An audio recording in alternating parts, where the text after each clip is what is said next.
নমস্কার, আমার নাম পৃথিবী মোদক।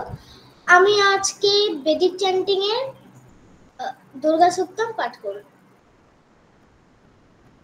ওম জাতবেদসে সুনবামসো মমরাতে যতো নিদহতি বেদঃ সরঃ পর্ষদতি দুর্গাণি বিশ্বানাবেব সিন্ধুন্দুরিতাত্যগ্নিঃ तामग्निवर्णां तपसा ज्वलन्तीं वैरोचनीं कर्मफलेषु जुष्टां दुर्गां देवीं शरणमहं प्रपद्ये सुतरसि तरसे नमः।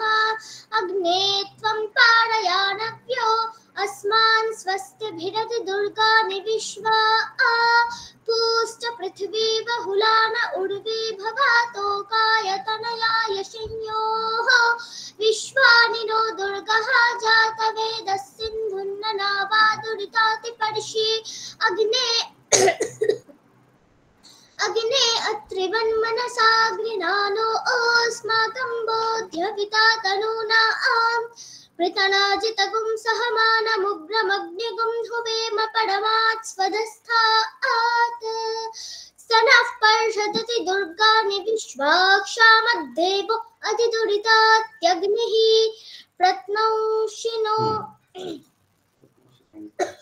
प्रत्नौषि कमेड्यो अध्वरेषु शनाश्च होतानव्यश्च सत्से स्वाञ्च आग्ने तनुभं पिप्रयस्वास्मभ्यं च सौभगमायजस्व गोभिर्जुष्टमयजोनिषित्तङ्कवे इन्द्रविष्णुरनुसञ्चरेम नागस्य पृष्ठमविसंवसानो वैष्णवीं लोक इहमादयन्ताम् ॐ कात्यायनाय विद्महे कन्याकुमारी धीमहि तन्नो दुर्गा प्रचोदयात्। ॐ सहना भवतु सहनौ भुनक्तु सह वीर्यं करवावहै तेजस्विनावधीतमस्तु मा विद्विषावहै। ॐ शान्ति शान्ति शान्तिः।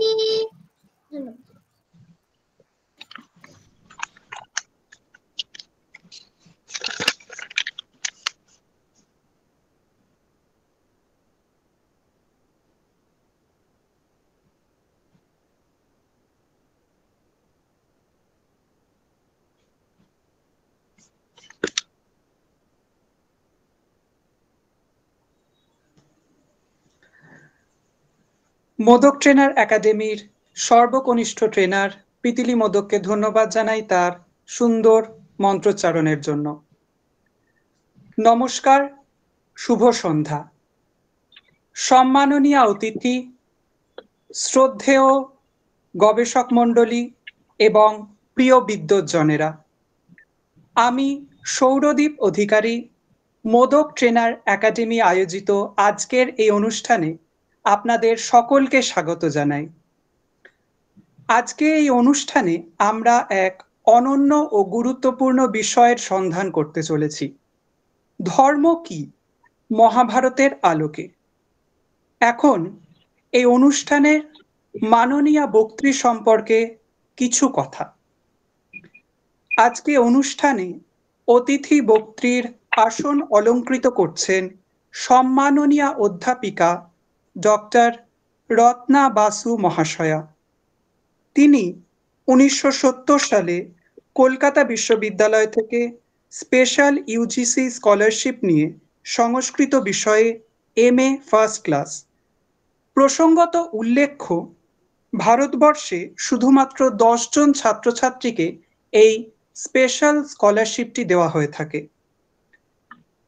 জার্মানির ইউনিভার্সিটি অফ বন এ PhD রিসার্চ করার জন্য জার্মান গভর্নমেন্টের স্পেশাল স্কলারশিপ তিনি পেয়েছেন।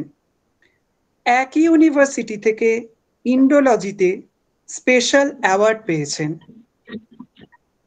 সম্মাননীয় ডক্টর বাসু কলকাতা বিশ্ববিদ্যালয়ের সংস্কৃত বিভাগের প্রাক্তন অধ্যাপিকা এবং বিভাগীয় প্রধান।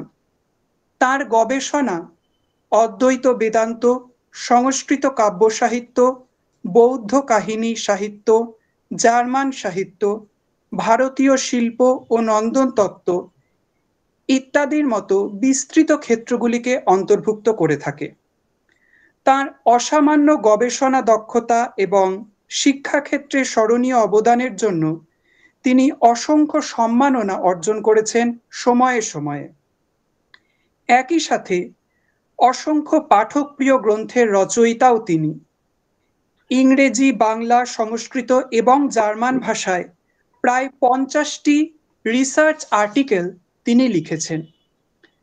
তার প্রাপ্ত বিশিষ্ট সম্মাননাগুলির মধ্যে অন্যতম কলকাতা বিশ্ববিদ্যালয় থেকে প্রসন্ন কুমার সর্বাধিকারী গোল্ড মেডেল, রানী শশীমুখী গোল্ড মেডেল এবং আরও একাধিক গোল্ড মেডেল, কলকাতার এশিয়াটিক সোসাইটি থেকে এস.সি. চক্রবর্তী মেমোরিয়াল মেডেল, বঙ্গীয় পুরাণ পরিষদ থেকে প্রজ্ঞানাচার্য টাইটেল অ্যাওয়ার্ড, 2024 সালে Indian society for Buddhist studies থেকে মঞ্জুশ্রী অ্যাওয়ার্ড ইত্যাদি বিশেষভাবে উল্লেখযোগ্য। আমরা সকলে অত্যন্ত আনন্দিত এমন একজন গুণী মানুষকে আজ আমাদের মধ্যে পেয়ে।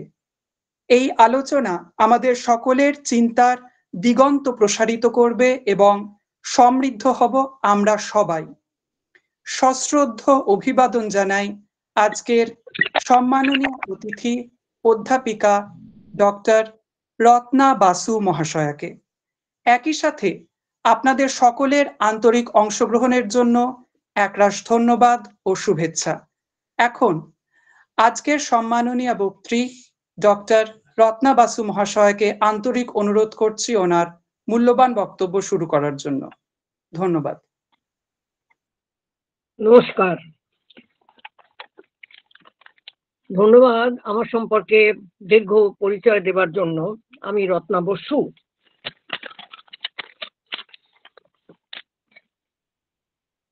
নারায়ণং নমস্কৃত্য নরং চৈব নরোত্তমং দেবীং সরস্বতীং চৈব ততো জয়ম উদীরয়েৎ।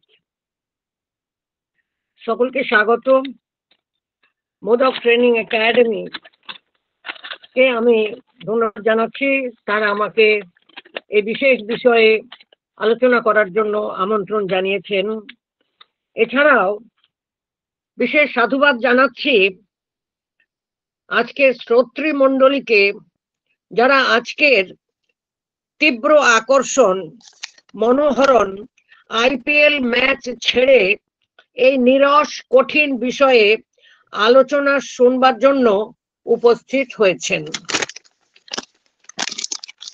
আমি চলে আসছি সরাসরি আমার আলোচনার বিষয়ে, ধর্ম কি মহাভারতের আলোকে। এখানে বলা দরকার মহাভারতের নামগুলো কি কি। এটা অনেকেরই সবসময় পরিষ্কার থাকে না, ছোটদের তো নয়। মহাভারতের প্রথম নাম ছিল, তার যে মূল রূপ হয়েছিল তার নাম ছিল জয় সংহিতা। এই সংহিতা ভাগ, এই শব্দটি বেদের সংহিতা থেকেই চলে এসেছে।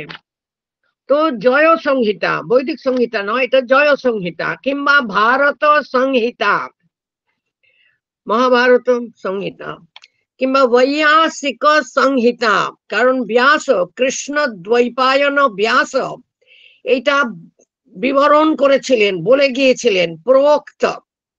তো ব্যাস প্রোক্ত সংহিতা, বৈয়াসিক সংহিতা। এছাড়া কৃষ্ণ দ্বৈপায়ন ব্যাস এটা বলেছিলেন, মানে বলে গিয়েছিলেন, ন্যারেট করেছিলেন, সেই জন্য এটাকে কার্ষ্ণ বেদ, কৃষ্ণ থেকে বিশেষণ কার্ষ্ণ। এটাকে পঞ্চম বেদ এটাও বলা হয়, 4 বেদের সংহিতা, এটি হলো পঞ্চম বেদ।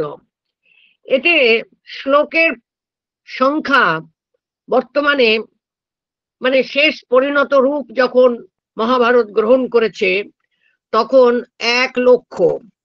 তাই একে, এই লক্ষ শ্লোকী গ্রন্থকে বলা হয় শত সাহস্রী, 100,000 ভার্সেস যেখানে আছে, শত সাহস্রী সংহিতা। এটা বলা দরকার যে মহাভারতের আলোকে মানে কোন মহাভারতের আলোকে। আমি আজকে এই আলোচনা করব মূল সংস্কৃত মহাভারত।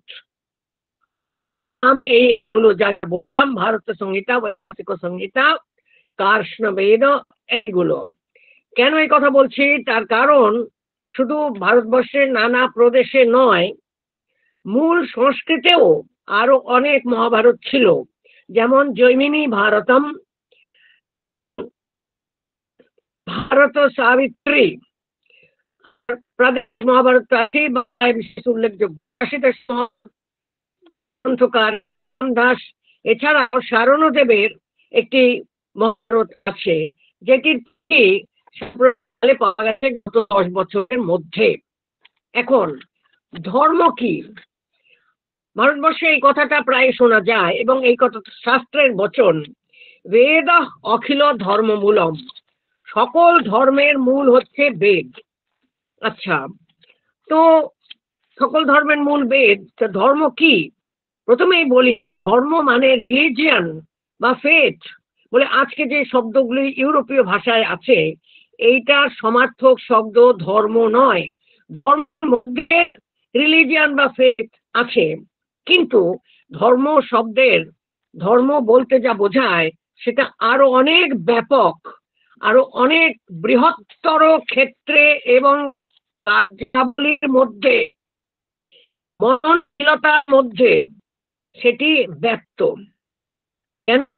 রিলিজিয়ান বলতে ব্যক্তিগত বা দেশগত উপাস্য উপাসনা, ইষ্ট দেবতা সাধন ভজন আরাধনা উপাসনা পূজা অর্চনা, বা যার যার বিশ্বাসের ফেথে রিলিজিয়ান যে ইষ্ট দেবতা ঈশ্বর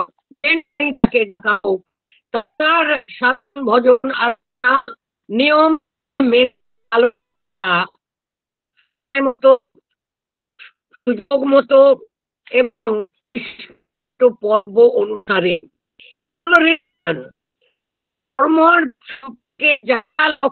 আমরা আমাদের সাথে পাচ্ছি। মহাভারত সেখানে, মানে বৈয়াসিক মহাভারত, সেখানে একটি বিশেষ আকর্ষণ। এখানে কে কোন দেবতাকে আরাধনা করবে, শৈব না বৈষ্ণব, শৈবদের আবার কোন সম্প্রদায়, বৈষ্ণবদের কোন সম্প্রদায়, কার আরাধনা সাধন ভজন কীর্তন করবে, এসব কথা কিচ্ছু বলা হচ্ছে না। আমি মূল শ্লোকের পরে বলবো, সাদা বাংলায় আগে বলে নি। মূল মহাভারতে বলা হচ্ছে, এটা অরণ্য পর্বের কথা। যুধিষ্ঠির ঋষি সৌনককে প্রশ্ন করেছিলেন, ধর্ম সম্বন্ধে তো অনেক কথা সবাই বলে যাচ্ছে, তো ধর্ম বলতে আমি কি বুঝবো? এখানে একটি কথা প্রথমে ঋষি বলেছিলেন যে ধর্মস্য তত্ত্বং নিহিতং গুহায়াম, ধর্মের তত্ত্ব অতি রহস্যময়, তা গুহাতে নিহিত। মানে গুহায় যেমন সহজে প্রবেশ করা যায় না, আলো আঁধার আছে সেখানে, সেই দুরূহ পথ ভেঙে গুহার ভিতরে প্রবেশ করতে হয়। ধর্মের তত্ত্বের গভীরে হৃদয় গুহায় প্রবেশ করে তাকে উপলব্ধি করতে হয়। আর তারপরে বাইরে থেকে ধর্ম বলতে কোন কোন কর্মকে বুঝবে সে বিষয়ে তিনি 3-4টে শ্লোক বললেন। সেই শ্লোকগুলোর বাংলা করে দিচ্ছি। দম্ভ, প্রথমে লক্ষ্য করুন, দম্ভ প্রদর্শন না করে নিরহংকার ভাবে অষ্টবিধ ধর্ম পালন করতে হবে। যেমন বেদহিত বৈদিক যজ্ঞ অনুষ্ঠান করা, নিত্য অধ্যয়ন, দান করা, অভীষ্ট লক্ষ্যে পৌঁছানোর তপস্যা বা কৃচ্ছ্র সাধন, সত্য পালন, সত্য রক্ষা। এই সত্য কি? এটাই হচ্ছে সত্য। ধৈর্য, সহিষ্ণুতা, ক্ষমা মানে সহিষ্ণুতা, ধৃতি মানে ধৈর্য, মননশীল স্থির বুদ্ধি, এই হলো ধৈর্য। আর সহমর্মিতা, আর লোভ না করা। আমার এই সমস্ত কাজ অনুষ্ঠান করে যেতে হবে অভিমান শূন্য, আত্মাভিমান শূন্য হয়ে। আত্মাভিমান এবং অহংকার কি করে? ধর্ম সাধনের পথে বাধা সৃষ্টি করে, তারা বাধক। তাই অহংকার শূন্য মন নিয়ে দম্ভ শূন্য হয়ে এই আচরণ করতে হবে। আমি একটু সংস্কৃত বলছি, কারণ কেউ কেউ আছেন তারা ভাববেন আমার হলো কি, আমি সংস্কৃত বলছি না। অধ্যয়ন মানে বিদ্যাভ্যাস। যার যেটা বিদ্যা, তার জীবনের, তার বৃত্তির, পেশার, কাজের যেটা বিদ্যা, সেইটা অধ্যয়ন করা। তাহলে ইজ্জা মানে বৈদিক যজ্ঞ। ইজ্জাধ্যয়ন দানানি তপঃ সত্যং ধৃতিঃ ক্ষমা অলোভ ইতি মার্গোয়ং ধর্মস্যাষ্টবিধ স্মৃতঃ। বাংলা বলেছি, আশা করি বুঝতে পারছেন। এখানে বলছেন তত্র পূর্বশ চতুর্বর্গ, প্রথম চারটে, অর্থাৎ যাগযজ্ঞ, বিদ্যাভ্যাস, অনেক পড়াশোনা করে অনেক ডিগ্রি অর্জন, নামডাক করা, অনেক জায়গায় বক্তৃতা দেওয়ার সুযোগ পাওয়া, বিদেশে যাওয়া, আর দান, চ্যারিটি, অনেক দান করা, আর তপস্যা, এইগুলো দম্ভার্থম অপি সেব্যতে, দম্ভ করেও লোকে করে যেতে পারে। এত কোটি টাকা দান করলাম দুর্গা পুজোয়, এইরকম তপস্যা করলাম, কত কষ্ট করে বিদেশে গিয়ে কত কিছু করে এসেছি, এই তপস্যাটাও লোকে অহংকার করে করতে পারে। খেয়াল করতে হবে, তপস্যা করেন মুনি ঋষিরা, তাদেরও বলা হচ্ছে অহংকার করেও কিন্তু তপস্যা করা যায়। কিন্তু উত্তরস্থ চতুর্বর্গ, অর্থাৎ সত্য, ধৃতি, ক্ষমা, সত্য, মননশীল, ধৈর্য, ধ্যান, ক্ষমা, সহিষ্ণুতা, আর অলোভ, লোভহীনতা, এইটা কেবল মহাত্মাদের মধ্যেই থাকে। উত্তরস্তু চতুর্বর্গ মহাত্মান্যেব তিষ্ঠতি। এই চারটে, সত্য থেকে আরম্ভ করে অলোভ পর্যন্ত, কেবল মহাত্মাদের মধ্যেই দেখা যায়। বিশুদ্ধাত্মা, অন্তরে শুদ্ধ হয়ে, অষ্টাঙ্গেণৈব মার্গেণ বিশুদ্ধাত্মা সমাচরেত, বিশুদ্ধ আত্মা নিয়ে এই অষ্টাঙ্গ মার্গেই ধর্ম সমাচরণ সম্যক ভাবে অনুষ্ঠান করতে হবে। আর একটা লক্ষণীয়, আমাদের শাস্ত্রে ধর্মকে বেশিরভাগ সময় বহু বচনে বলা হয়েছে। যেমন রাজধর্ম, মনুসংহিতা আরম্ভ হচ্ছে রাজধর্মান প্রবক্ষ্যামি, রাজধর্ম সমূহকে আমি এখন ব্যাখ্যা করব।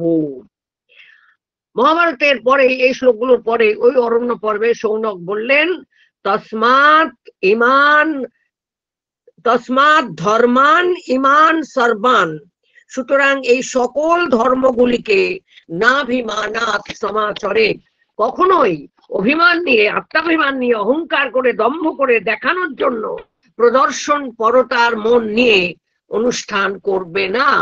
অর্থাৎ এখানে দেখুন, জীবন যাপনের কর্তব্য কর্মের যথাযথ পালনের দিকেই দৃষ্টি দেওয়া হয়েছে, দৃষ্টি আকর্ষণ করা হয়েছে। এই ধর্মের মধ্যে আছে বর্ণাশ্রম ধর্ম। যে জন্য আমি বললাম, যার যেটা বিদ্যা, যার যেটা পেশা, যে কাজের জন্য যে বিদ্যার প্রয়োজন, সে সেই বিদ্যারই নিত্য অভ্যাস করবে। শুধু পরীক্ষার আগে পড়লাম কিংবা একটা বক্তৃতা করতে হবে তখন তাড়াতাড়ি খেটে খুঁটে একটু পড়াশোনা করলাম, কোথাও যজ্ঞ করতে যেতে হবে তখন একটু বই ঘাঁটলাম, সেরকম নয়। এবং এই ধর্ম বর্ণাশ্রম ধর্ম, চার বর্ণ, ক্ষত্রিয়, বৈশ্য, শূদ্র এবং ব্রাহ্মণ। আর আশ্রম, ব্রহ্মচর্য, গার্হস্থ, বানপ্রস্থ। বানপ্রস্থ বানানে দন্তীয় ন, মূর্ধন্য ন লিখবেন না দয়া করে, সকলকেই বলছি, কারণ এই বানানটা দেখে দেখে বড় কষ্ট হচ্ছে। আর সন্ন্যাস, এই চার আশ্রমের যা ধর্ম শাস্ত্রবিহিত, এবং দেশ ও কাল অনুসারে তখন তখন যা যা কর্তব্য বলে মনে হয়, সদাচার বলে মনে হয়, যা মনে হয় যে এটা করা উচিত, করলে আমার ভালো লাগবে, স্বস্য চ প্রিয়ম আত্মনঃ, মনুসংহিতায় বলা হয়েছে সদাচার এবং নিজের যা ভালো লাগে। এখন নিজের ভালো লাগাটা যদি সদাচারের বিরোধী হয়, সেটা করা যাবে না। অন্যের বাড়ির জমিটা দখল করে নিতে খুব ইচ্ছে করছে, অন্যের বাড়ির গাছটা কেটে নিতে খুব ইচ্ছে করছে, দেশের বন সৃজন করা হচ্ছে আর আমার গাছ কেটে নিতে খুব ভালো লাগছে, বলবে কেন তুমি তো বলেছো স্বস্য চ প্রিয়ম আত্মনঃ, নিজস্ব আত্মনঃ প্রিয়ম, নিজের যা ভালো লাগে সেটা করতে পারে না, সেটা যেন সদাচারের বিরোধী না হয়। তো সদাচারের কথা বলা হয়েছে, সত্যং দানম, অলোভ, এসবগুলো। এরপরে ধর্ম আছে ব্যক্তিগত, যেই বললাম উপাস্য উপাসনা, নিজ নিজ বংশের কিছু কিছু কৃত্যকর্ম থাকে, কুল ধর্ম, দেশ ধর্ম, কাল ধর্ম, যুগ ধর্ম। এখন দেখুন আরো কথা বলা হয়েছে যে উদ্যোগ পর্বে প্রজাগর পর্ব, মহাভারতের 18টা পর্বের মধ্যে মধ্যে পর্বগুলোর আবার ভাগ আছে, পর্বগুলোর মধ্যে অধ্যায় আছে, কিন্তু আবার কতগুলো সাবসেকশন আছে, সেগুলোকে বলা হয় উপপর্ব। তাই উদ্যোগ পর্বের মধ্যে যে প্রজাগর পর্ব নামে উপপর্বটা আছে, সেখানে বিদুরের উপদেশ। তিনি বলছেন এই 6টি গুণ কোন পুরুষের মানে কোন মানুষের কখনো পরিত্যাগ করা উচিত না। সদেবত গুণা পুংসা ন হাতব্যা কদাচন। তারা কি? সত্যম, দেখুন প্রথমে বলছে সত্যম, দানম, অনালস্যম, সত্য, দান, আলস্যহীনতা, অনসূয়া, অসূয়াহীনতা, ঈর্ষাহীনতা, অপরের ক্ষতি করার ইচ্ছা না করা, ক্ষমা, সহিষ্ণুতা, ধৃতি, মননশীল, ধৈর্য, স্থির বুদ্ধি। ক্ষমা মানে সহ্য করে যাওয়া, সহিষ্ণুতা, এই সহিষ্ণু কে হতে পারেন? যিনি বীর। দুর্বল লোক একটা পেঁপড়ে কামড়ালেই কিংবা একজন একটা চিমটি কাটলে উল্টে 3টি চিমটি কাটতে যায়, রেগে চিৎকার করতে থাকে, কিন্তু যিনি বীর তিনি অনেক বড় আক্রমণ সহ্য করতে পারেন, অপরকে রক্ষা করেন, নিজে বিচলিত হন না, অবিচল ভাবে। এইটা হচ্ছে ধৃতি, অবিচল থাকা, মননশীল এবং অবিচল স্থির বুদ্ধি। এছাড়া প্রজাগর পর্বে বিদুরের উপদেশ আরো ন্যায়, নীতি, নৈতিকতা, ব্যক্তিগত মরাল যেটা বলি, এথিক্স এন্ড মরাল, সে বিষয়ের একটি খনি। আমি দুটি একটি বলছি, দেখুন কত সহজ কথা, আমাদের প্রত্যহের জীবনের প্রয়োজনের কথা। নৈকা স্বাদু ভুঞ্জিত, ভালো জিনিস একা একা খাবে না, ভোগ করবে না। আমরা স্মরণ করতে পারি রবীন্দ্রনাথের বিশিষ্ট উপদেশ, ভাগ করে খেতে হবে সকলের সাথে অন্নপান। বিদুর বলছেন ওই প্রজাগর পর্বে, বন এবং ব্যাঘ্র দুটোকেই রক্ষা করা দরকার। বন না থাকলে বাঘ বাঁচতে পারবে না, আর বাঘ না থাকলে বনকে বাঁচানো যাবে না। বাঘের ভয়ে অনেকেই বনে যাবে না, বনটা বেঁচে থাকবে। আর এই যে দান, সত্যং দানম অনালস্যং বলছেন, তো দানের গুরুত্ব গোটা মহাভারত জুড়ে অপরিসীম। দানের মহাভারতের 13 নম্বর পর্ব অনুশাসন পর্ব, তার প্রায় সমগ্রটাই দান ধর্ম, বাকিটা ভীষ্মের স্বর্গারোহণ পর্ব। দান ধর্মে আছে 152টা অধ্যায়, আর ভীষ্মের স্বর্গারোহণে আছে 12টা কিংবা 14টা অধ্যায়। আমি বলতে চাইছি এখানে এই যে বেদ খিল ধর্ম মূলম, বেদের কথা আসছে কেন? আমরা যদি তৈত্তিরীয় উপনিষদে দেখতে যাই তখন দেখছি সেখানে কি বলা হচ্ছে। তৈত্তিরীয় উপনিষদে বলা হচ্ছে উপদেশ, শিষ্য যখন বিদ্যা শিক্ষা করে গৃহে যাবে, এই সমাবর্তনের সময় অর্থাৎ কনভোকেশনের সময় তাকে বলা হচ্ছে সত্যং বদ, সদা সত্য কথা বলিবে, ধর্মং চর, ধর্ম অনুষ্ঠান করো, আচরণ করো, স্বাধ্যায়াত মা প্রমদ, স্বাধ্যায় নিত্য অধ্যয়ন থেকে যেন বিচ্যুতি না ঘটে। তারপরে বলছেন প্রথম কথা, মাতৃদেব ভব, মাকে দেবতার মতো জ্ঞান করবে। তারপরে বলছেন পিতৃদেব ভব, পিতাকে দেবতার মতো জ্ঞান করবে। গুরু বলছেন শিষ্যকে, তারপরে বলছেন আচার্য দেব ভব, আচার্যকেও দেবতা জ্ঞান করবে। তারপরেই বললেন অতিথি দেব ভব, অতিথিকে দেবতা জ্ঞান করেই তুমি চলবে। তারপরে বলছেন যেগুলো অনিন্দিত কর্ম, সুচরিতানি, যেগুলো অনবদ্য অনিন্দিত কর্ম, সেগুলোই সেবা করবে, সেগুলোই আচরণ করবে। অন্যগুলো ন ইতরানি, অর্থাৎ ন উ, কোনো মতেই সেইগুলো করবে না যেগুলো ইতর মানে অন্য, মানে নিন্দিত, অনিন্দিত গুলো করবে, অন্যগুলো করবে না, মানে নিন্দিত গুলো করবে না।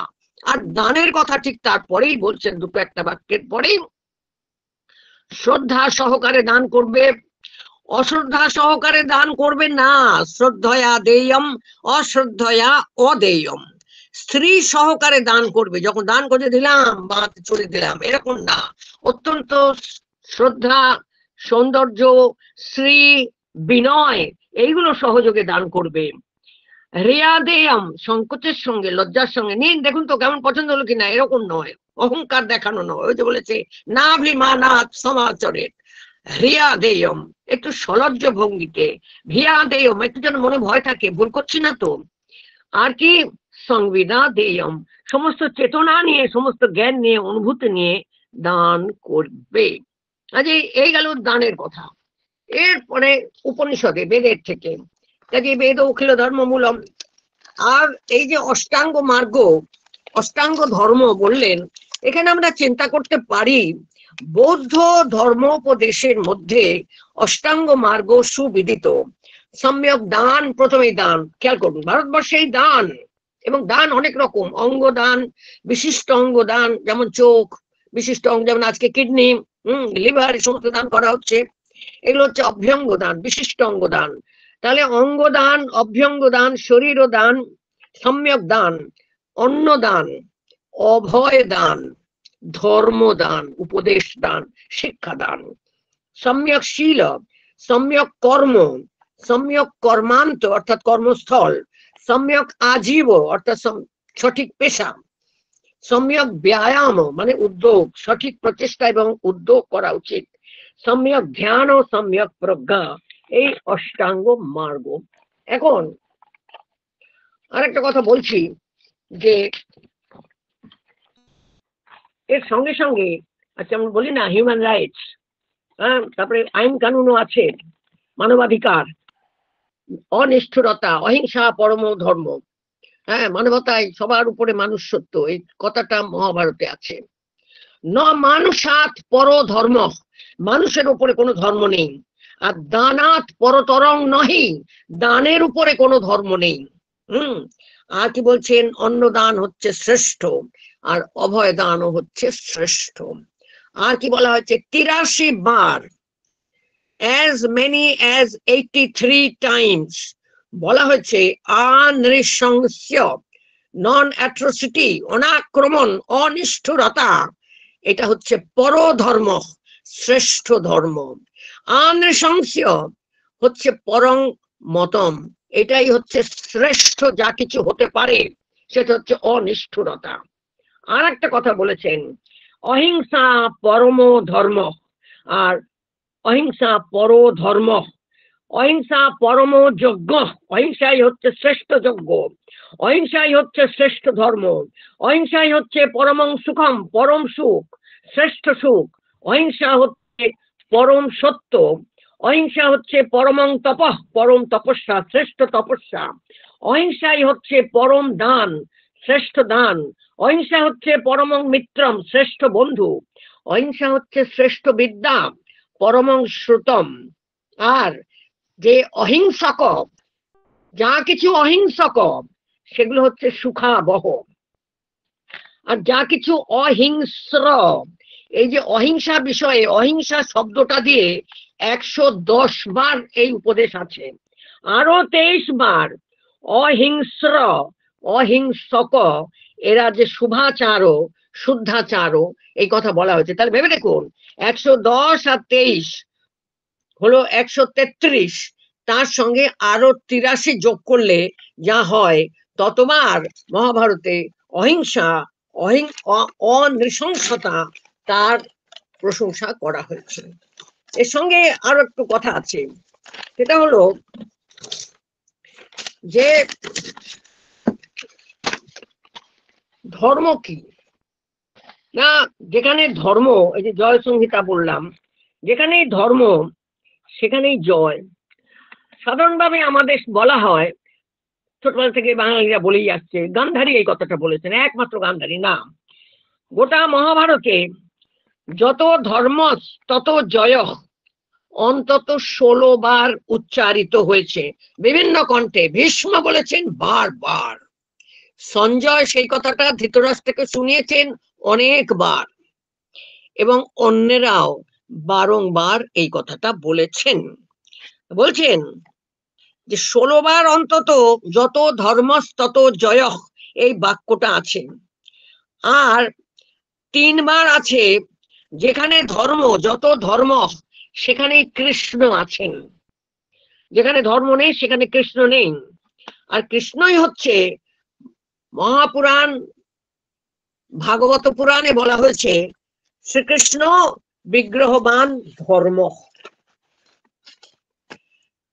তাহলে ভেবে দেখুন, শ্রীকৃষ্ণ বিগ্রহবান ধর্ম, শ্রীকৃষ্ণই হচ্ছেন মূর্ত ধর্ম, ধর্মের বিগ্রহ, প্রতিরূপ, প্রতিমা। 2 বার বলা হয়েছে যত কৃষ্ণ তত ধর্ম, যেখানে যেখানে কৃষ্ণ আছেন সেখানেই ধর্ম আছে। 3 বার বলা হয়েছে যেখানে ধর্ম সেটাই সত্য, যত ধর্ম তত সত্যম। আর 7 বার 7 টাইমস বলা হয়েছে যত কৃষ্ণ তত জয়, যেখানে কৃষ্ণ আছেন সেখানে জয় হতে পারে, অন্য কোথাও নয়। আর অহিংসা ইত্যাদি প্রসঙ্গে বলছিলাম। এখন দেখুন, হিতোপদেশ ছোটদের গল্পের বই, হ্যাঁ, নারায়ণ শর্মা রচিত, 14th-15th শতকের রচনা। একটা লম্বা শ্লোক আছে ছোট ধাঁধার মতন, ধর্ম কি, পাণ্ডিত্য কি, প্রজ্ঞা কি, এরকম বলে যাচ্ছে, সুখ কি। তো বলছেন কো ধর্ম, ধর্ম কি? উত্তর ভূত দয়া, সমস্ত জীবে দয়া। স্মরণ করতে পারি স্বামী বিবেকানন্দের বচন, জীবে প্রেম করে যেই জন সেই জন সেবিছে ঈশ্বর। এই পর্যন্ত তো গেল। এখন দেখুন, কথা হচ্ছে মহাভারতে বলা হচ্ছে বারবার যেখানে কৃষ্ণ আছেন, কৃষ্ণ যা বলছেন, কৃষ্ণ যা করছেন, মানে কৃষ্ণ দ্বৈপায়ন বেদ ব্যাস যা করছেন তাই হচ্ছে ধর্ম। আর কৃষ্ণ দ্বৈপায়ন ব্যাস কি বলছেন?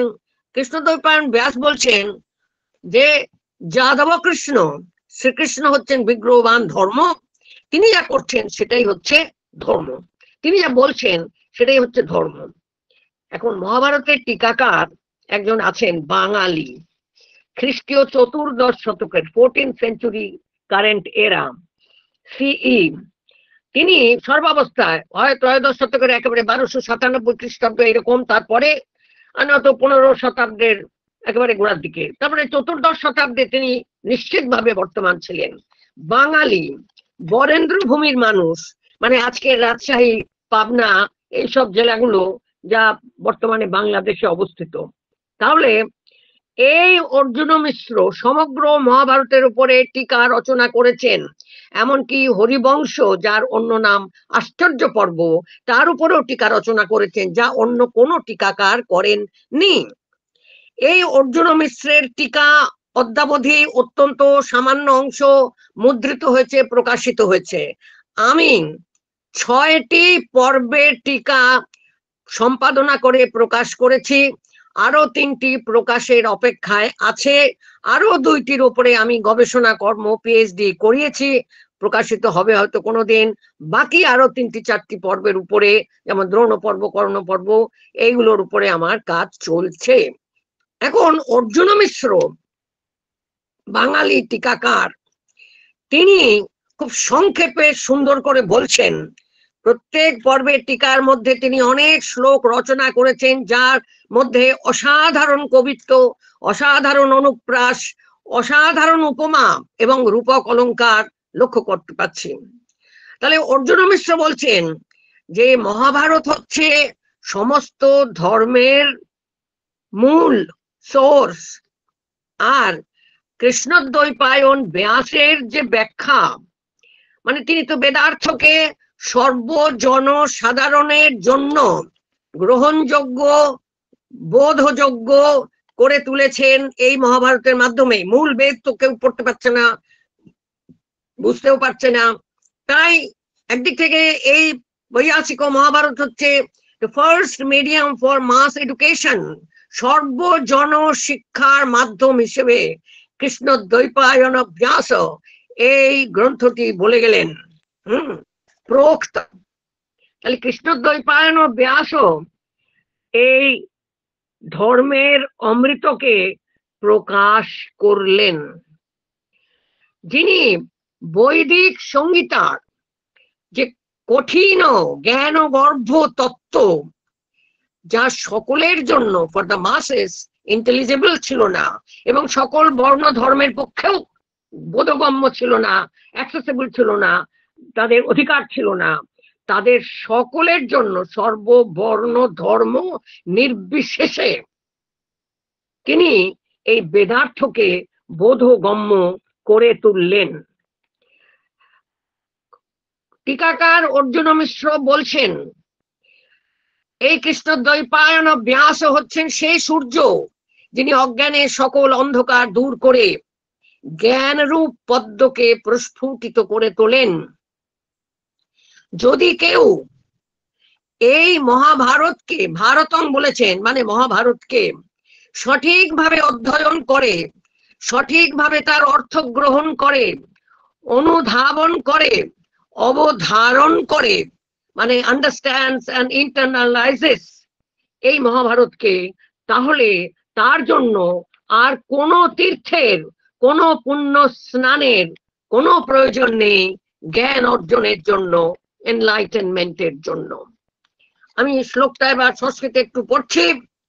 দ্বৈপায়নৌষ্ঠপুট, দ্বৈপায়নের ওষ্ঠ যুগল থেকে নিঃসৃতম অপ্রমেয়, পরিমাপ করা যায় না এইরকম নিঃসৃত পুণ্য পবিত্র পাপহর মঙ্গলকর শিব যো ভারতং সম অধিগচ্ছতি বাচ্যমানং, মহাভারত যখন পাঠ করা হয় তখন যিনি সেইটা সম্যক ভাবে অধিগচ্ছতি অনুধাবন করেন, অবধারণ করেন, অন্তরে গ্রহণ করতে পারেন, অর্থ গ্রহণ করতে পারেন, কিং তস্য পুষ্কর জলৈর অভিষেচনেন, তার এই অনেক জল দিয়ে তীর্থস্থানে পুষ্কর তীর্থে পর্যন্ত স্নান করার কোনো আর প্রয়োজন নেই।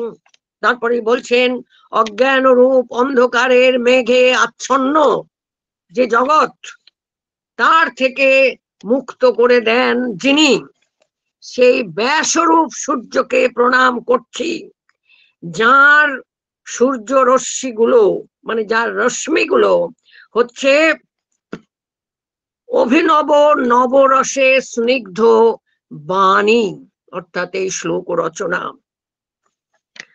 তিনি বলছেন যে তিনি অর্জুন মিশ্র টিকাকার বলছেন, কৃষ্ণদ্বৈপায়ন ব্যাস একটি বাংময় বৃক্ষ সৃষ্টি করেছেন, যার মধ্যে ধর্ম অর্থ কাম মোক্ষ সকল ফল পাওয়া যায়, এবং তা বড় মনোহর, কঠিন নয়, দুর্বোধ্য থাকছে না।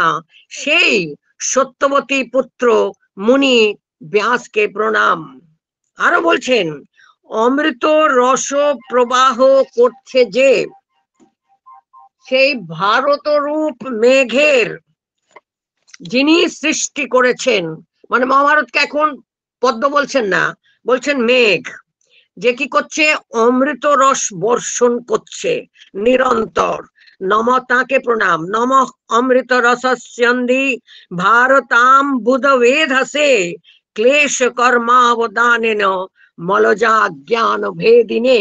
সেই অমৃত রস বৃষ্টি কি করবে, যে মল, সংসারের মল থেকে যে অজ্ঞান জন্ম নিয়েছে জীবের হৃদয়ে, মানুষের হৃদয়ে, তাকে সম্পূর্ণভাবে ধুয়ে মুছে পরিষ্কার করে দিতে পারছেন। আর চৈতন্য রূপ জ্যোৎস্না যে সংসারে চরাচরে নৃত্য করেই চলেছে, সেই চৈতন্য রূপ জ্যোৎস্না কোথা থেকে আসছে, জ্ঞান রূপ জ্যোৎস্না কোথা থেকে আসছে, ভারত ব্যাজ, মহাভারতের মধ্যে দিয়ে বাংময় মানে কথার মাধ্যমে অমৃত বর্ষণ করছে। তাহলে মহাভারত রূপ বাংময় অমৃত বর্ষণকারী সেই কৃষ্ণদ্বৈপায়নকে প্রণাম, যার জ্ঞান রূপ জ্যোৎস্না সূর্য কিরণ তীক্ষ্ণ উষ্ণ তাপ সৃষ্টি করে, দাহ সৃষ্টি করে, কিন্তু সেই একই সঙ্গে কৃষ্ণদ্বৈপায়নের বচনের মধ্যে চাঁদের জ্যোৎস্নাও আমরা অনুভব করি, যা স্নিগ্ধ, মনকে স্নিগ্ধ করে, মনে আনন্দ দেয়। আরো বলছেন অর্জুন মিশ্র কৃষ্ণ দ্বৈপায়নকে প্রশংসা করে, এই মুনি শ্রেষ্ঠের বচন কেমন, রচনং ক্ষীর নিরধে, দুগ্ধ সমুদ্র ক্ষীর সমুদ্রের রচনা করে। অর্থাৎ মহাভারতের যে বচন রাশি 1,00,000 শ্লোক, সেটি একটি দুগ্ধ সমুদ্র, ক্ষীর সমুদ্র। আবার তা একই সঙ্গে যারা সজ্জন তাদের নয়নের অলঙ্করণ, প্রসাধন, অঞ্জন মানে কাজল, সজ্জনের দৃষ্টি, সজ্জন দৃশাম অঞ্জনং ব্যঞ্জনং ব্রহ্ম সংবিদ। আপনার অনুপ্রাস গুলো লক্ষ্য করছেন, অঞ্জনং সজ্জন দৃশাং ব্যঞ্জনং ব্রহ্ম সংবিদ। আর যারা ব্রহ্মজ্ঞানী তাদের মূল তত্ত্ব জ্ঞান, ব্যঞ্জন মানে মূল খাদ্য উপাদান না, ভোজ্য।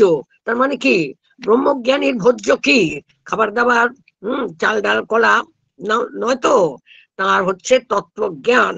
তাই বলছেন পরাশরের পুত্রের, আগে বললেন সত্যবতী পুত্র, এখন বলছেন পরাশরের যে পুত্র পারাশর্য, তার যে তার যে বচন, তার যে সমুদ্র, সেটা হচ্ছে সমুদ্রের মতন।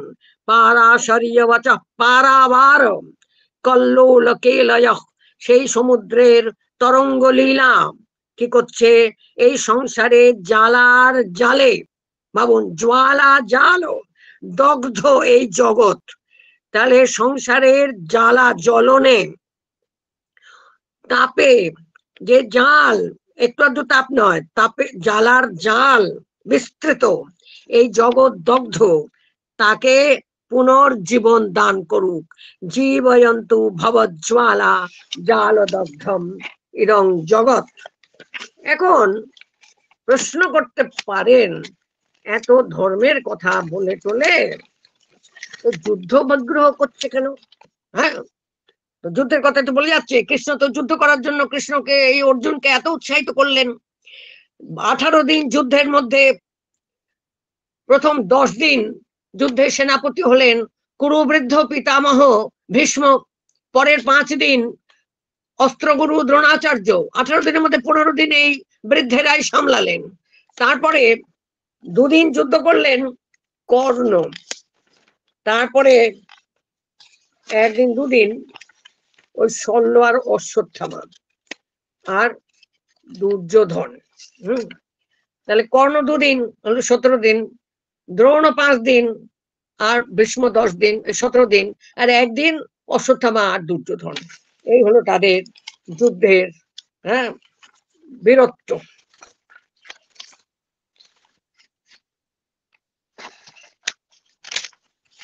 এখন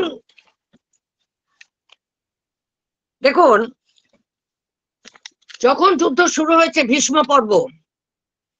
ভীষ্ম পর্বের মধ্যেই ভগবত গীতা, যুদ্ধের গোড়াতে অর্জুন বলছে যুদ্ধ করব না, যুদ্ধ করে কি হবে, তিনি কনফিউজড, প্রশ্ন করছেন, ভালো মন্দ বুঝে নিতে চাইছেন, তর্ক করছেন। শুধু তিনি কনফিউজ, ভয় পাচ্ছেন, বিষাদগ্রস্ততা নয়, তিনি সমস্তটা বুঝতে চাইছেন। এখন সেই ভীষ্ম পর্বে বারবার যুদ্ধবিরোধী কথা আছে, এবং সঞ্জয় বারবার ধৃতরাষ্ট্রকে স্মরণ করিয়ে দিচ্ছেন কতজনে কতবার দুর্যোধনকে যুদ্ধ না করে 5 পাণ্ডুপুত্রের সঙ্গে সন্ধি প্রস্তাব স্থাপন করতে বলেছিলেন।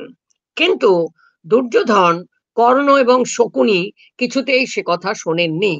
ভীষ্ম যখন সরসজ্জায় শায়িত 10 দিনের শেষে, তখন কর্ণ গিয়েছিলেন তার কাছে উপদেশ নিতে যে পিতামহ এরপরে কি হবে। ভীষ্ম তাকে বলেছিলেন, আমি গোড়া থেকেই দীর্ঘদিন বারংবার চেষ্টা করেছি প্রশমে শান্তি স্থাপনে, কিন্তু সফল হইনি, নচশকিতঃ কর্তুম, আমি সমর্থ হইনি। এখন আর কি বলবো, সত্যং ব্রবীমি তে, এই সত্য দেখুন। আবার এই সত্যটা কি, টিকাকার ব্যাখ্যা করছেন অর্জুন মিশ্র, সত্যং মানে এখানে যত ধর্ম তত জয়, যেখানে ধর্ম আছে সেখানেই জয় হবে। তাহলে এটাই হচ্ছে ভীষ্ম পর্বের শেষ শ্লোক, অন্তিম শ্লোক। ভীষ্ম পর্বের যুদ্ধের বিরুদ্ধের বক্তব্যগুলো বলে আমি আজ শেষ করব। বৈয়াসিক ও মহাভারতের ভীষ্ম পর্বে যুদ্ধ আরম্ভ হয়েছে। যুদ্ধ আরম্ভের পূর্বে ধৃতরাষ্ট্রের পুত্রগণের সঙ্গে সন্ধি প্রস্তাব নিয়ে খত্তা, বিদুর, ভীষ্ম, দ্রোণ প্রমুখেরা অনেক প্রস্তাব উপস্থাপন করেছিলেন এবং বারবার বলেছিলেন পঞ্চ পাণ্ডবের সঙ্গে সম অর্থাৎ সন্ধি, মৈত্রী এবং সখ্যতা স্থাপন করা সম্ভব, সেটাই করো, এই উপদেশই তারা বারবার দিলেন। কিন্তু দুর্যোধন প্রমুখ ধৃতরাষ্ট্রের পুত্রগণ সেই হিতবচনে কর্ণপাত করেননি। সুতরাং এই ভয়ঙ্কর, লোকক্ষয়কর, জীবনহানিকর, মৃত্যু বর্ধনকারী, মহাভারতের ভাষা যম রাষ্ট্র বিবর্ধনম, এই যুদ্ধ কি করবে? যমের রাষ্ট্রকেই বাড়িয়ে তুলবে। পৃথিবীতে যুদ্ধ হচ্ছে কয়েক জায়গায়, মধ্যপ্রাচ্যের কথা না বলাই ভালো। ইউরোপেরও পূর্ব দিকে অন্যত্র যুদ্ধের হুঙ্কার শোনা যাচ্ছে, এবং যমের রাষ্ট্র, মৃত্যুর সংখ্যা কিভাবে বাড়ছে আমাদের বোঝার অসুবিধা নেই। কাজেই যুদ্ধ সবসময় মৃত্যু বর্ধনকারী, যম রাষ্ট্র বিবর্ধনম, এই সমস্ত কথা সুত সঞ্জয় একাধিকবার ধৃতরাষ্ট্রকে অনুযোগের স্বরে বলেছেন এবং দুঃখ প্রকাশ করেছেন। স্বয়ং ভীষ্ম দুর্যোধনকে সুদীর্ঘ উপদেশ দান করেছেন বারবার, যুদ্ধ আরম্ভ হয়ে যাবার পরেও। কিন্তু দুর্যোধন পাণ্ডুপুত্রগণের সঙ্গে সন্ধি এবং সখ্য স্থাপনে অটল ভাবে অসম্মত থাকেন। বারবার বলেন, যত ধর্ম তত জয়, যত ধর্ম তত্র জয়, যত কৃষ্ণ তত্র ধর্ম। সেই শ্রীকৃষ্ণ যখন পাণ্ডব পক্ষে, তখন তারা অপরাজেয় হবেই। এখন ভীষ্ম যখন সরসজ্জায় শয়ান, তখন কর্ণ তার সঙ্গে সাক্ষাৎ করতে গিয়েছিলেন, তখনও ভীষ্ম তাকে বলেন সন্ধি করা সম্ভব এবং সেটাই শ্রেয়। তিনি ওই কথাটা বললেন, আমি যে শ্লোকটা বললাম, প্রশমে হি কৃত যত্ন সুমহান সুচিরং, শুধু একটু আধটু না, বারবার বরাবর সুচিরম চেষ্টা করেছি, কিন্তু ধৃতরাষ্ট্র, দুর্যোধন, কর্ণ প্রমুখের কারণে আমি সফল হইনি। এই তার দুঃখ। তিনি এই রক্তক্ষয়ী যুদ্ধের রণদামামার মধ্যেও যুদ্ধ নয়, শান্তি স্থাপনের এই প্রয়াস বিরলতম ইতিহাস বলে গণ্য হতে পারে। অন্যান্য আরো কিছু উদাহরণ দিচ্ছি। সত্যবতী পুত্র ব্যাসের উক্তি, স্বয়ং মহাভারতের গোটা মহাভারত ব্যাস প্রোক্ত, ব্যাস বলেছেন, কিন্তু তার মধ্যে ব্যাস নিজেও প্রোটাগনিস্ট অর্থাৎ বক্তা চরিত্র হিসেবে বারে বারে এসেছেন, নানা আখ্যান, নানা উপদেশ দিয়েছেন। সত্যবতী পুত্র ব্যাস বলেছেন এইভাবে, সংযম করো, যত ধর্মস তত জয়, ইহ যুদ্ধে মহারাজ ও ভবিষ্যতি মহান ক্ষয়, এই যুদ্ধে মহারাজ বিরাট ক্ষয় হবে। ধৃতরাষ্ট্রকে বলেছেন, দুর্যোধনকে বলেছেন, জঘন্য এসব বিজয়, এই বিজয় হচ্ছে জঘন্য, অত্যন্ত নিন্দাকর এবং বলা যায় না এরকম ক্ষতিকর এই যুদ্ধের দ্বারা যা হয়। আরো বলছেন, নারদও বলেছিলেন, সঞ্জয় রিপোর্ট করছেন ধৃতরাষ্ট্রকে, নারদ বলেছেন, যত কৃষ্ণস্তত জয়, যত কৃষ্ণস্তত ধর্ম, যত ধর্মস্তত কৃষ্ণ, যত কৃষ্ণস্তত জয়। অর্জুন যখন যুদ্ধের প্রাক্কালে বা যুদ্ধের কয়েকদিন মধ্যে দুর্গাস্তব করেছিলেন শ্রীকৃষ্ণের আদেশে, তখন তার স্তবে খুশি হয়ে দুর্গা কাত্যায়নী অর্জুনকে বলেছিলেন, তুমি শিগগিরই জয়লাভ করবে, যেহেতু তুমি নারায়ণ সহায়বান, তোমার সঙ্গে সহায় হিসেবে নারায়ণ আছেন। আর এই কথা জেনে রেখো, যত ধর্ম তত কৃষ্ণ, যেখানে ধর্ম আছে কৃষ্ণ সেখানেই থাকেন। আমি মহাভাগবত পুরাণের কথা বললাম, যেখানে বলা হয়েছে শ্রীকৃষ্ণ বিগ্রহবান ধর্ম, কৃষ্ণ যত কৃষ্ণ তত জয়। ধৃতরাষ্ট্র বলছেন, না ভীম নয়, অর্জুন নয়, নকুল সহদেব নয়, আমিও বারবার বারণ করলাম, ওরা সবাই বারণ করলো। গান্ধারী এবং বিদুরও বারবার বারণ করলো। পরশুরাম কতবার বারণ করলো, স্বয়ং ব্যাস কতবার বারণ করলো দুর্যোধন যেন যুদ্ধ না করে। তবুও কর্ণের মতে হ্যাঁ বলে, কর্ণস্য মতম আস্থায় সৌবলস্য চ পাপকৃত, আর শকুনির কথায় মত দিয়ে এই পাপকারী দুঃশাসনের কথা শুনে কিছুতেই দুর্যোধন সখ্যের কথা, শান্তি স্থাপনের কথা চিন্তা করলো না। এবং ভীষ্ম দুর্যোধনকে আমারও বললেন, যুদ্ধের মধ্যে এই 10 দিনের মধ্যে দুর্যোধনরা বারবার ভীষ্মের সঙ্গে দেখা করছেন, বলছেন ক্রিয়তাং পাণ্ডবৈ সার্ধং সম ভরত সপ্তম, হে ভরত বংশীয় কুলপুত্র শ্রেষ্ঠ যুবরাজ দুর্যোধন, তুমি পাণ্ডবদের সঙ্গে শান্তি স্থাপন করো, তাতে তোমারও কল্যাণ হবে, ক্ষেম মানে কল্যাণ হবে, সমৃদ্ধি হবে, আর পৃথিবীরও ক্ষেম হবে, যোগক্ষেম আপনারা জানেন, সমৃদ্ধি হবে। তাই তুমি আক্রোশ করো না, দেখুন আন সংশয়, অক্ষমা করো না, ক্ষমাশীল হও, বীরের লক্ষণ ক্ষমা। কিন্তু নন্দন সেসব পাণ্ডু নন্দনদের সঙ্গে, পাণ্ডুদের সঙ্গে, পাণ্ডু পুত্রদেরকে তুমি যে হেয় করছো, অবমাননা করছো, অবজ্ঞা করছো, এটা ঠিক হচ্ছে না। তাই সঞ্জয় ধৃতরাষ্ট্রকে বলছেন, আপনি যদি ছেলেকে বুঝিয়ে সুঝিয়ে করতে পারেন, তস্মাৎ ব্রবীমি রাজেন্দ্র, ধৃতরাষ্ট্র আর কি, হে রাজশ্রেষ্ঠ, আপনি ছেলেকে বলুন সম ভবতু পাণ্ডবৈ, পাণ্ডবদের সঙ্গে শান্তি স্থাপন করুন। ভীষ্ম বলছেন, ভীষ্ম দুর্যোধনকে বলছেন, পরমশ্রী যুক্ত হলে তবেই জয় আসে, যত ধর্মস্তত জয়। বিশ্ব এই কথাটা বার বলছেন যে ধর্মহীন হয়ে যদি যুদ্ধ করো, আর ধর্ম কি আগেই বলা হয়েছে, সত্য, ধৃতি, ক্ষমা, অলোভ। দুর্যোধনদের, ধৃতরাষ্ট্রের পুত্রদের প্রথম কি? লোভ এবং অসহিষ্ণুতা, অক্ষমা, তারা সহ্য করতে পারছে না, তারা অসূয়া করছে, কারণ লোভ হচ্ছে সমস্ত পাপের মূল, সমস্ত বিপদের মূল। চরিত্রহীনতার প্রথম মূল হচ্ছে লোভ। লোভ থাকলে না পেলে ক্রোধ হচ্ছে, ক্রোধ থাকলে ক্রোধ প্রকাশ করছে, আক্রমণ করছে, তারপরে অন্যকে সহ্য করতে পারছি না, অসূয়া হচ্ছে, মাৎসর্য হচ্ছে, এবং তারপরে আক্রমণ করছে, নৃশংসতা করছে, আক্রমণ করছে, আঘাত করছে। কাজেই বারবার এই জন্য বললো সত্য, ধৃতি, ক্ষমার অলৌহ, এটা হচ্ছে মহাত্মার গুণ, দম্ভ করে এগুলো করা যায় না। আর যে 6টা গুণ বিদুর বলছেন কখনো ত্যাগ করবে না, সেখানে হচ্ছে সত্য, দান, আলস্যহীনতা, ক্ষমা এবং ধৈর্য, স্থির বুদ্ধি, মননশীল, ধৈর্য। ভীষ্ম দুর্যোধনকে বলছেন যুদ্ধ করো না, মা গচ্ছ সংযোগং, হ্যাঁ, যত ধর্মস্তত জয়, বারবার বলছেন। কাজেই এইরকম ভাবে যে ভীম এবং অন্যরাও বারংবার তাকে বলেছেন যে যুদ্ধ করো না, শান্তি স্থাপন করো। যুদ্ধের মাঝখানেও বলছেন এখনো শান্তি স্থাপন করা সম্ভব।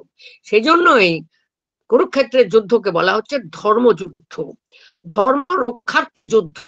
ধর্ম থেকে যারা বিচ্যুতির পথে চলে যেতে চাইছে তাদেরকে ধর্মপথে এনে নেওয়ার জন্য যে যুদ্ধ। কাজে ভীষ্ম সঞ্জয়কে শোনাচ্ছেন, মানে ভীষ্ম বলেছেন সেই কথা সঞ্জয় ধৃতরাষ্ট্রকে শোনাচ্ছেন। কিভাবে? যে পিতামহ ভীষ্ম চোখে জল নিয়ে দুর্যোধনকে এইসব উপদেশ করছিলেন। সুতরাং এই যে কথা, মহাভারতের কথা অমৃত সমান। কেন এই অর্জুন মিশ্র বললেন যে মহাভারতের এই অমৃত বাণী তার একটি নিত্য প্রবাহিত ধারা বইয়ে দিয়েছেন কৃষ্ণ দ্বৈপায়ন ব্যাস। আর ব্যাস কি বলছেন, যেখানে কৃষ্ণ আছেন সেখানে ধর্ম আছে, যেখানে কৃষ্ণ আছে সেখানে জয় আছে, যেখানে ধর্ম আছে সেখানে জয় আছে, অধর্মের পথে জয় আসতে পারে না। আর এই যে যুদ্ধ হচ্ছে এটা অত্যন্ত ক্ষতিকর, পৃথিবীর পক্ষে ক্ষতিকর, মানুষের পক্ষে ক্ষতিকর। কো ধর্ম ভূত দয়া, এখানে দয়া ক্ষমা কিছুই থাকছে না, কারোর প্রতি সহিষ্ণুতা থাকছে না, সহমর্মিতা থাকছে না, খালি লোভ আর আক্রোশ। এটা ধর্ম নয়। কাজে সবাই যাতে ধর্ম পথে আসে, ধর্মার্থে যুদ্ধ, এবং যুদ্ধ বন্ধ করার জন্য সারাক্ষণ চেষ্টা চলছে। ধন্যবাদ, নমস্কার। ওকে, ধন্যবাদ ম্যাডাম।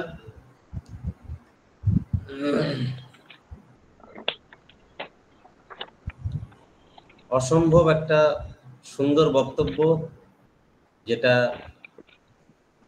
মানে এই 1 ঘন্টা সময়ের মধ্যে মহাভারত থেকে এত কিছু এত কম সময়ে বললেন, এটা সত্যি ভাবার মতো না। অনেক কিছু শিখতে পারলাম আমরা। আচ্ছা, আমরা এখন যেহেতু সময়টাকে আমরা যতটা বেশি পেরেছি ম্যাডামের শুনতে চেয়েছি, যার জন্য আমরা কোশ্চেন আনসারটাকে রাখছি না। যদি কারো কোনো প্রশ্ন থাকে পরে আমাদেরকে পাঠাবেন বা ম্যাডামকে আলাদাভাবে প্রশ্ন করবেন যারা চেনেন, আর যাদের কাছে কন্ট্যাক্ট নাম্বার নেই আমাদেরকে পাঠাবেন, আমরা অবশ্যই ফরওয়ার্ড করে তার উত্তর দেওয়ার চেষ্টা করব। এখন আমরা আমাদের প্রোগ্রামটার লাস্ট অন্তিম পর্যায়ে, আমাদের এই প্রোগ্রাম শেষ করবার জন্য আমাদের মোদক ট্রেনার একাডেমির advisory board member professor Manatosh Dasgupta স্যারকে একটু ডেকে নেব। মনতোষ স্যার।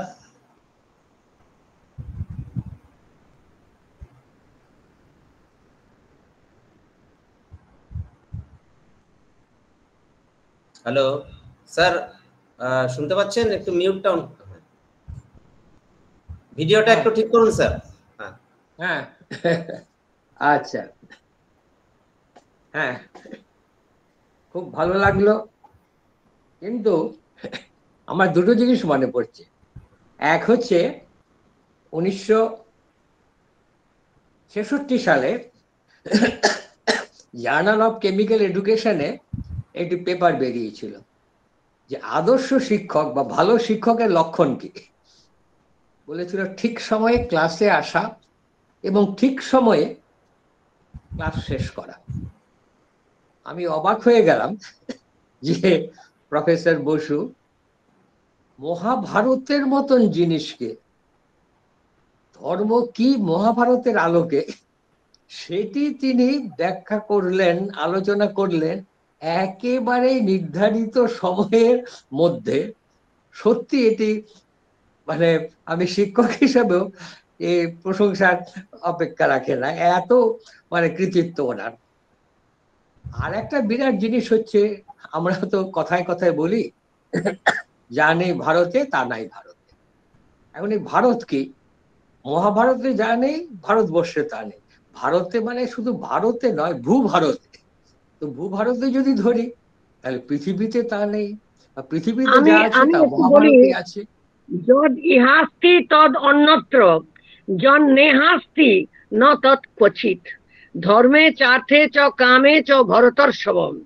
যদ ইহাস্তি মানে ইহ মহাভারতে, যত অস্তি, যদ ইহাস্তি তদ অন্যত্র, সেটাই অন্য জায়গায় আছে।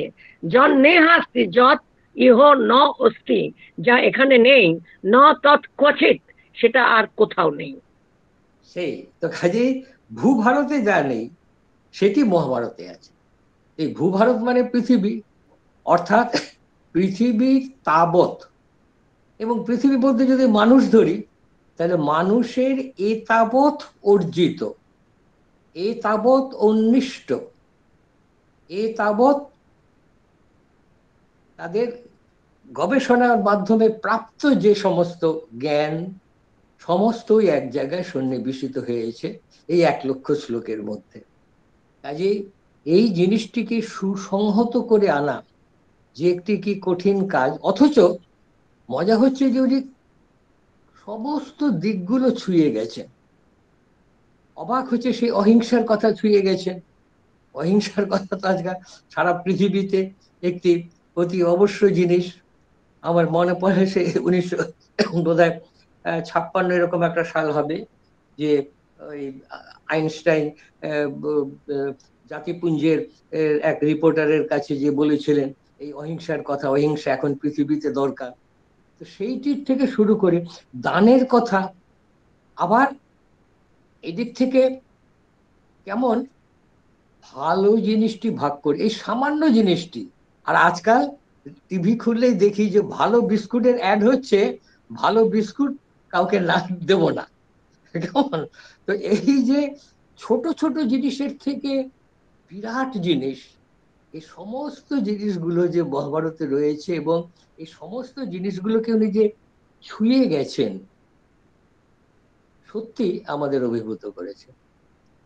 কাজেই অবশ্যই আশা থাকবে, শুধু কি আশা, দাবি থাকবে যে আবার আরো কিছু দিক নিয়ে, ওই যে যারাই ভারতে তারাই ভারতে, তো কাজেই আরো দিক থেকে নিশ্চয়ই আলোচনা করা যাবে। এবং প্রফেসর বসুর যে কনফিডেন্স সহকারে উনি আলোচনা করেন, যে এরুডিশন সহকারে উনি আলোচনা করেন, এই সত্যি প্রশংসনীয়। এবং এই ধারাবাহিকতা যদি বজায় থাকে, আরো যদি আমরা তার কাছ থেকে শুনি, তাহলে নিশ্চয়ই উপকৃত হব, এই আশা আমি অন্তরে পোষণ করে রাখলাম। এবং আজকের এই সুন্দর অনুষ্ঠানটির শেষে অতি অবশ্যই আমার নিজের তরফ থেকে এবং আমার একাডেমির পক্ষ থেকে, এবং অবশ্যই এটি আমি খুব দৃঢ়ভাবে বলতে পারি যে শ্রোতৃবর্গের পক্ষ থেকেও আমি আমার অন্তর উৎসাহিত ধন্যবাদ, সাধুবাদ শ্রীমতী রত্না বসুকে জানাচ্ছি। নমস্কার।